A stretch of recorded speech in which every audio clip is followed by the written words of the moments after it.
Канешне, ён хоча выйсці сухім з вады. Ён хоча там адчапіць свой ваенны карабельчык ад ваеннага карабля Расіі, як быццам яго ён тут міма толькі праплываў. Беларусы гэта не звычайныя мігранты. Это людзі, якія бягуць ад рэпрэсій, бягуць ад вайны, ад рэжыму.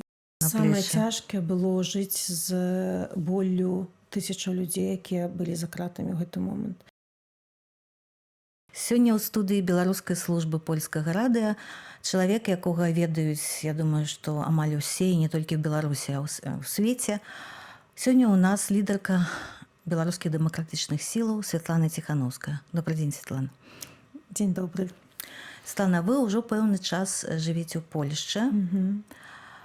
Скажыце, як праходзіць ваша адаптацыя? Ці ўжо прызвычаіліся? Што там з усімі працэдурамі адміністратыўнымі, ну і ў прынцыпе з побытам? Ну, я не думаю, што мне трэба было адаптавацца ў Польшчы, бо тут усё ўжо такое сваё родное. Я Польшчу наведавала шмат разоў, і тут нашмат больш беларусаў, што вельмі добра. Ёсць магчымасць папрацаваць офлайн, скажем так, з ініцыятывамі, з цудоўнымі людзьмі, якія працягваюць нашу беларускую справу. Я пачала вучыць польскую мову, і нашмат, канешне, лягчэй, чым было вучыць літоўскую. Але я такі вельмі недысцыплінаваны вучань, бо вельмі рэдка атрымоўваецца, але ж я сярод польскамоўнага асяроддзя, і таму я думаю, што вельмі хутка змагу вывучыць. Дзеткі мы тут зараз шукаем для іх школку, каб яны таксама вучыліся. Ну, то бок, як я ўжо кажу, гэта ўжо мой трэці дом, бо, канешне, Літва гэта мой другі дом, тут ужо трэці, але ж вельмі добра мяне і прынялі, і дзяржава, і людзі. Таму вельмі камфортна, наколькі гэта магчыма ў нашых абставінах працаваць. Ну і лагістычна лягчэй. Скажыце, калі ласка, якім вы бачыце месца Польшчы у сучасных умовах у сістэме еўрапейскай бяспекі і, ў прынцыпе, бяспекі нашага рэгіёна? Ну, канешне, Польшча гуляе адну з самых значных роляў, што тычыцца, напрыклад, бяспекі. Бо Польшча тая краіна, якая мяжуе з Беларусю, якая зараз пад прыгнётам Расіі, так скажам, мяжуе з Украінай. І краіны НАТО пачынаюцца тут з Польшчы. І таму да Польшчы на міжнародным узроўні ў Брусэлі, канешне, прыслухоўваецца. Я б сказала, што Польшча фармуе палітыку, што тычыцца і Беларусі, і, магчыма, нават Украіны, бо разумеюць усе цяжкасці, з якім прыйдзецца сутыкнуцца Еўропе, калі мы не адстаім ані незалежную Беларусь, ані Украіну. Таму моцная Польшча, моцнае грамадства, моцны ўрад вельмі важны для таго, каб агучваць палітычны, геапалітычны кантэкст нашага рэгіёну.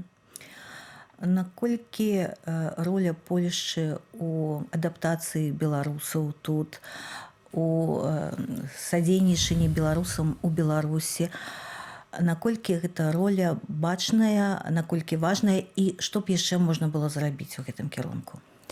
Конечно, Польша з'яўляецца адным з нашых ключавых партнёраў дэмакратычнай Беларусі менавіта. Мы вельмі ўдзячныя за такую аб'яднаную пазіцыю і дзейнічага ўрада, і апазіцыйных структур, што тычыцца палітыкі да Беларусі. Я бачу, што беларускае пытанне аб'ядноўвае. Мы супрацоўнічаем і з прэзідэнтам Наўроцкім, з прэм'ер-міністрам Тускам, і міністр Сікорскі вельмі дбае пра беларускую сітуацыю. То бок, што тычыцца знешняй палітыкі, то тут усё зразумела і падтрымліваецца усімі самымі галоўнымі структурамі. Тое, што рэжым Лукашенка працягвае тэрор у Беларусі, што рэжым Лукашенка спрабуе даць больш прасторы для Расіі, для правакацый, для эскалацый, і што Лукашенка ніколі нельга будзе адцягнуць ад Пуціна як асобу.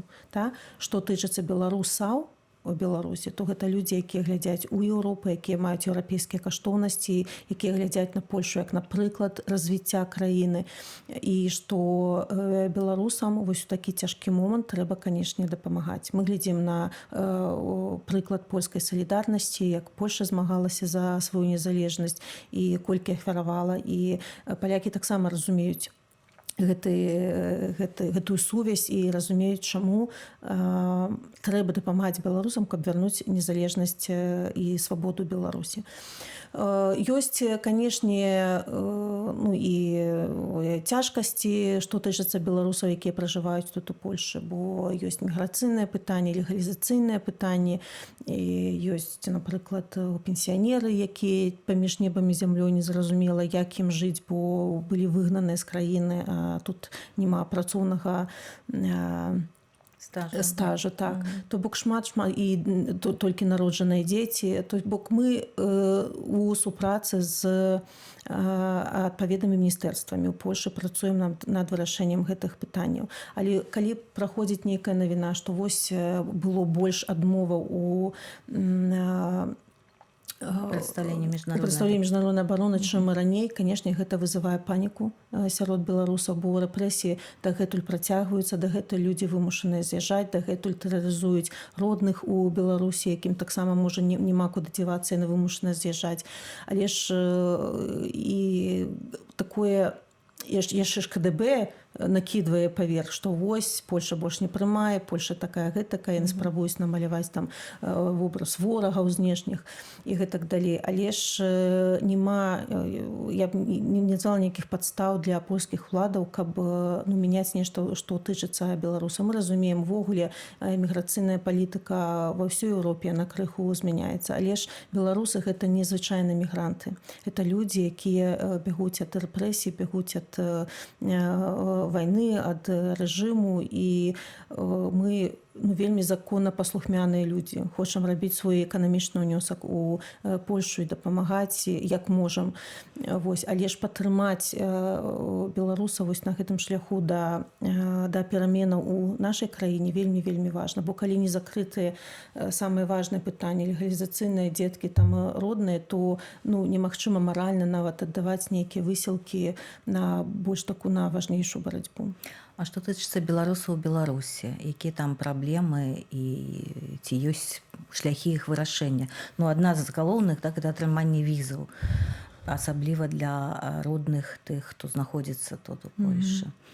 Калі мы кажам менавіта пра магчымасці людзей выязджаць, вандраваць, то, канешне, пытанне візавае адно з галоўных невырашаных. Я разумею, што Беларусь з-за дзеяння Лукашэнкі страна суагрэсар і нейкія абмежаванні, і не так шмат дыпламатаў там засталося, але я ўпэўнена, што было б жаданне, то была б і магчымасць выдаваць больш візаў беларусам. І каб пабачыцца з роднымі, якія выехалі за рэпрэсію, і таксама і толькі каб павандраваць, бо бачыць свет, гэта таксама такі ўнёсак у дэмакратыю, бо людзі бачаць, што адбываецца вакол, і тое, што ім даюць у Беларусі, так скажам, з барскага плеча, так, гэта той мінімум, на які мы не павінны пагаджацца. І, канешне, мы заклікаем усе нашыя краіны-саюзнікі, каб знаходзілі магчымасць выдаваць больш візаў. Зараз у чэмпіёнах, скажам так, гэта Германія, Італія, Венгрыя выдае шмат візаў, але мы удзячныя вельмі і Польшчы, і Літве за такі асабісты падыход, калі там трэба чалавека эвакуяваць, ці гуманітарныя візы вельмі важныя. То бок Польша робіць гэтыя намаганні, і, канечне, мы заклікаем трымаць межы зачыненымі для рэжыму, але адчыненымі для людзей. А наколькі ёсць шанец вырашыць пытанне з пашпартамі беларусаў? Бо гэта чым далей, тым больш яно становіцца актуальным, бо сканчаюцца тэрміны і нічога нельга зарабіць. Так, насамрэч мы разумеем, што гэта такі міжнародны тэрор з боку рэжыму. Яны ну просто вось ну беззаконие так вышвараюць і канешне мы прапановваем альтэрнатыву беларускаму паспарту. Мы стварылі свой пашпарт вольнай Беларусі, які абсалютна падыходзіць пад еўрапейскія стандарты, і мы зараз крок за крокам рухаемся ў напрамку прызнання гэтага паспарта. Это вельмі цяжкая працэдура, бо людзі ў выгнанні, сітуацыя нестандартная, іх спатрэбіцца, канешне, палітычная воля, каб гэты пашпарт прызнаць. І я заклікаю беларусам, што чым больш гэтых пашпартоў будзе на руках, тым больш будзе магчымасці гэты пашпарт прызнаць.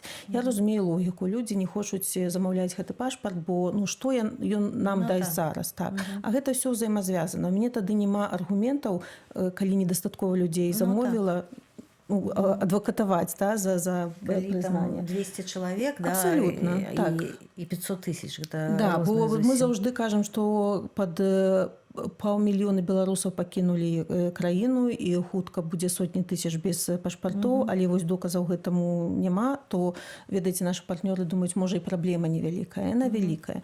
Але ж тым не менш я вельмі ўдзячная Польшы, Літве і некаторым іншым краінам за тое, што ёсць механізм, як абысці пратэрмінаваны беларускі пашпарт. Гэта пашпарты замежніка, гэта асобныя дырэктывы, як, напрыклад, у Германіі ці Партугаліі, каб выдавалі людзям дакументы ўжо на падставе пратэрмінаваных пашпартоў. Але ж гэта вось вельмі кропкава. Нам, канешне, патрэбен сістэмны падыход, і я спадзяюся, што краіны зразумеюць, што нельга дыктатарам дыктаваць свае умовы нават на прасторах еўразвязу, і што мы зможам знайсці вырашэнне гэтай праблеме і нам гэтым дапамогці. Я разумею, што вельмі не артадаксальна, скажам так, але мы жывем у такі час. З апошнім часам, далечы, афіцыйны Мінск змяняе рыторыку адносна Польшчы. Ужо Польша не такі вораг, да, і нібыта нічога там не хочуць зрабіць. Як вы думаеце, з чым гэта звязана? Мінск, афіцыйны Мінск заўжды гуляў у гэтую гульню, і яны мяняюць сваю рыторыку ў залежнасці ад таго, адкуль вецер дуе.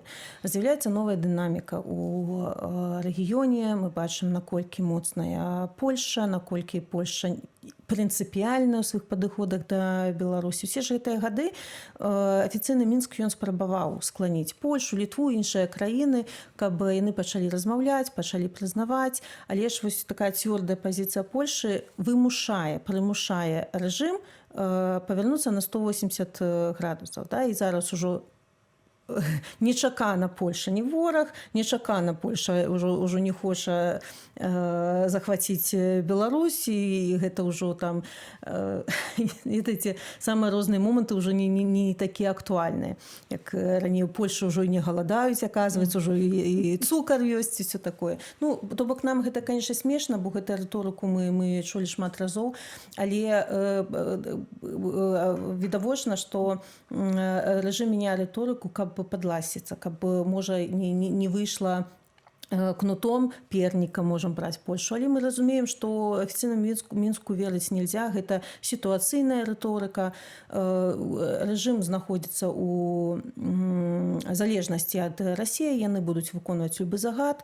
Зараз сёння гэта добрыя, там прыемныя словы ў бок Польшы, заўтра працягваючыся міграцыйны крызіс, гэта і магчымая эскалацыя, і нейкія навучанні побач з мяжой. Ну, то бок, гэта такое. Я спадзяюся, што зараз ужо пакаленне, якое маладое, і нашыя папярэднія, яны добра разумеюць прыроду дыктатараў і не прыслухоўваюцца вось да гэтага бла-бла-бла. Можа, гэта яшчэ звязана з тым, што Лукашенко адчувае, што Расія прайграе, і ўжо няма гэтага заступніцтва з боку, і трэба шукаць нейкія шляхі вырашэння і захавання сябе ва ўладзе. Ну, гэта менавіта так, бо Лукашенко разумее, што ён піхнуў і сябе і ўсю нашу краіну вялікую залежнасць ад рассіі. А зараз Украіна так моцна сябе паводзіць, з'яўляецца новая дынаміка, ўсё можна змяніцца ў пэўны момант. І, канешне, ён хоча выйсці сухім з вады. Ён хоча там адчапіць свой ваенны карабельчык ад ваеннага карабля рассіі, як быццам яго ён тут міма толькі праплываў. І яго гэта такая была пастаянная гульня на працягу 30 год, то к Расіі, то к Еўропе. Зараз, калі зноў паўтаруся, што Еўропа вельмі прынцыповая, яны не прызнаюць Лукашэнку, мы не будзем з вамі там і размаўляць, працаваць, пакуль там ёсць палітычныя зняволеныя. Вы, Лукашенко, больш чым хто ведае, што трэба зрабіць, каб Еўропа неяк больш лаяльна стала ставіцца да рэжыму, выпусціце людзей. Не хапайце новых. Спыніце рэпрэсіі, канешне. Гэтыя змены павінны быць сістэмныя. Размаўляйце з дэмакратычным рухам, бо вам разам трэба аднаўляць краіну і вось ад гэтага расійскага імперыялізму пазбаўляцца. Не, калі рэжым на гэта не ідзе, ну, можа, ім не так балюча. І таму трэба больш ціску, трэба больш санкцый супраць рэжыму. Мы заўжды абмежоўваем беларусаў і рэжым, ціск на рэжым, дапамога беларусам. Вось, таму мы разумеем, што ўсё роўна ёсць нейкія каналы камунікацыі з рэжымам, і гэта вельмі добра, бо павінна быць магчымасць перадаваць патрабаванні і чуць, чаго хоча Менск, але быць цвёрдымі ў сваіх пазіцыях. Абсалютна. І быць не зараз у такі момант не толькі бізнес-арыентаванымі, але ж і вось цэннасна арыентаванымі. У сувязі з гэтым ёсць верагоднасць, што, ну, не ведаю, там праз год, праз два, а можа і раней, можа адчыніцца такое вакно магчымасцяў, і ў Беларусі адбудзецца транзіт улады, і тады, на мой погляд, асноўнае месца зоймуць эканамічнае пытанне. Як калісьці ў 90-е, калі таму атрымалі Лукашэнку, што эканоміка перамагла свабоду. Ці ёсць нейкія напрацоўкі зараз, праграмы, дамоўленасці з еўрапейскімі лідарамі, з фондамі, з усім астатнім, каб вось гэты перыяд, а гэта будзе вельмі цяжкі перыяд, бо Лукашенко загнаў эканоміку ў такую, прабачце, што... Яму, скажем так. Так, яму. Што выбірацца будзе вельмі цяжка. І вось ці ёсць такія напрацоўкі, каб можна было сказаць людзям, людзі, вы не бойцеся, што вы будзеце галадаць.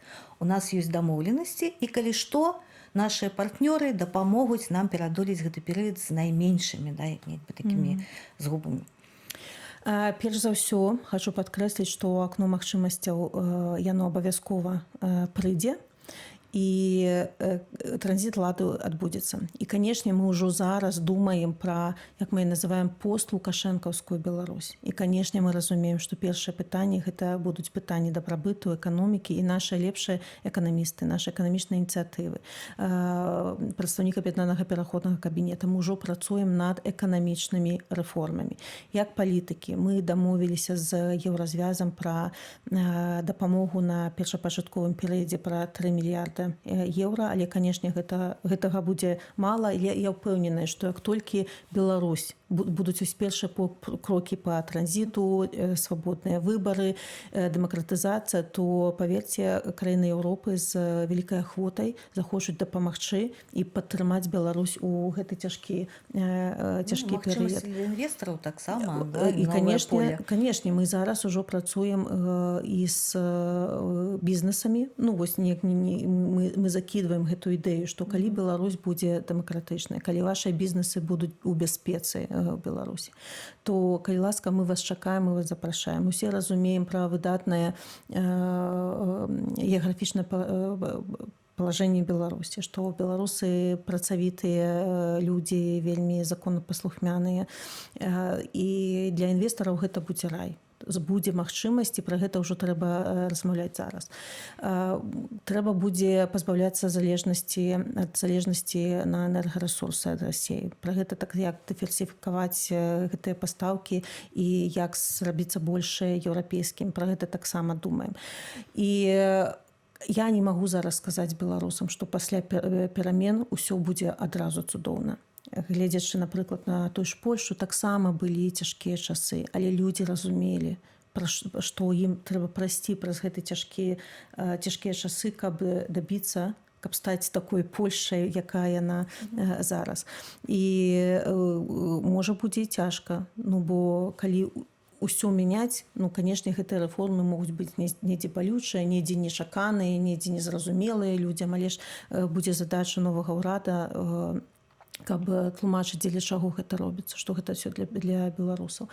Мы разумеем, што большасць, я не эканаміст, я так не магу разважаць шмат пра гэта, але ў нас большасць прадпрыемствы яны дзяржаўныя, таксама трэба вучыцца ў іншых краін ці на памылках, ці на добрых прыкладах, ці добра гэта, што ўсё дзяржаўнае, ці больш пра прыватызацыю размаўляць. То бок гэта эканамісты, гэта іх залежнасць, гэта іх адказнасць. Вось, і таму, канешне, мы думаем наперад, як гэта будзе.